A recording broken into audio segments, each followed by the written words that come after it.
আসসালামু আলাইকুম। আশা করছি সকলেই ভালো আছেন। আজকের ভিডিওটি বাংলাদেশের প্রত্যেকটি নাগরিকের জানা খুবই গুরুত্বপূর্ণ। আমি অনুরোধ করব সকলকে অনুগ্রহ করে এই ভিডিওটি শেয়ার করে দিবেন। বিষয়টি হলো, আপনার সন্তান অথবা আপনার কোনো সমস্যা হলে আপনি ডাক্তারের কাছে যান। ডাক্তার আপনার চোখ, নাক, কান, হাত, পা সমস্যা পেলে বলে অপারেশন করতে হবে।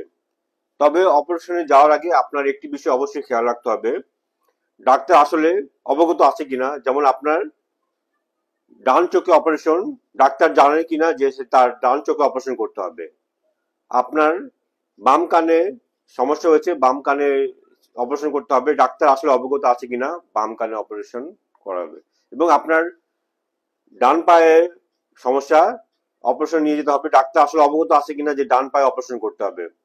এই বিষয়গুলো খুবই গুরুত্বপূর্ণ। আপনারা হয়তো ভাবতে পারেন যে লোকটা কি বলতেছে, হাস্যকর। আসলে হাস্যকর নয়, এরকম ঘটনা ঘটেছে। শিশুকে মা ডাক্তার কাছে নিয়ে গেছে, সমস্যা বাম চোখে, ডাক্তার অপারেশন থিয়েটার নিয়ে গিয়ে ডান চোখে অপারেশন করেছে, পরে ডাক্তার পালিয়েছে। এবং আমি দেখেছি একজন বিদেশে অনেক বছর থেকে আসছে, তার বাম পায়ে সমস্যা ছিল, ডাক্তার কাছে গেছে, অপারেশন থিয়েটারে গেছে, সে ডান পায়ে অপারেশন করেছে। তো কেন এই ঘটনা ঘটছে, কেন মানুষ এরকম সাজা পাবে বা কষ্ট পাবে? তাই আমি আপনাকে অনুরোধ করবো, আপনার সন্তানকে বা আপনি যদি ডাক্তার কাছে যান, ডাক্তার অপারেশনের ডেট দেয়, তার আগে আপনি অবগতি পত্র নিবেন যে আপনি কি অবগত আছেন যে আমার ডান পায়ে অপারেশন হবে, ডান পায়ে অপারেশন হবে কিনা, আমার ডান চোখে অপারেশন, আপনি ডান চোখে অপারেশন করবেন কিনা, আমার ডান কানের অপারেশন, আপনি ডান কানে অপারেশন করবেন কিনা, বা বাম কানে ভুল করবেন কিনা। এই বিষয়গুলো ডাক্তারের কাছ থেকে অবগতি পত্র দিবেন, বা সম্ভব হলে আপনি মৌখিকভাবে ডাক্তার কাছে বলবেন, ডাক্তার সাহেব আপনি কি জানেন যে আমার কোথায় অপারেশন, দাঁতের সমস্যা হলে কোন দাঁতটা সে উঠাবে বা কোন দাঁতটার সমস্যা সেটা আপনি জেনে নেবেন। এটা খুবই গুরুত্বপূর্ণ বিষয়। না হলে পরবর্তীতে অপারেশন হয়ে গেলে ভুল, ভুল আর ভুল, এবং সারা জীবনের সাজা।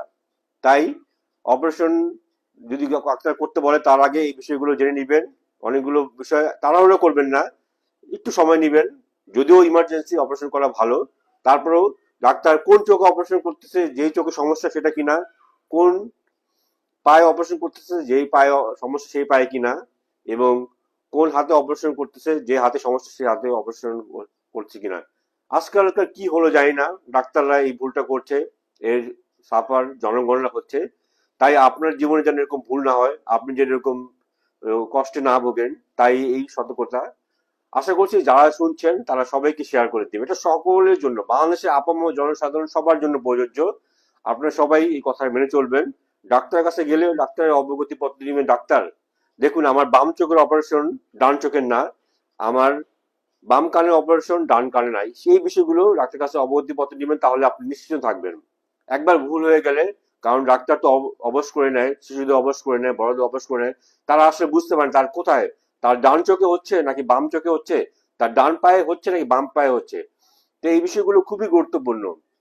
তাই অবগতি পত্র ছাড়া ডাক্তারের কাছ থেকে অপারেশনে যাবেন না, বা ডাক্তারের কাছে মৌখিক ভাবে হলেও যে অবগতি নিবেন যে ডাক্তার সাহেব আপনি কি জানেন আমার কোন চোখে অপারেশন, আমার কোন পায়ে অপারেশন, আমার কোন কানে অপারেশন, এবং নাকেরও হলে এই নাকের এই দুই ফুটার মধ্যে কোন ফুটা দিয়ে কাজ করবে সেটাও আপনি জেনে নেবেন। এটা খুবই গুরুত্বপূর্ণ, হাস্যকর নয়।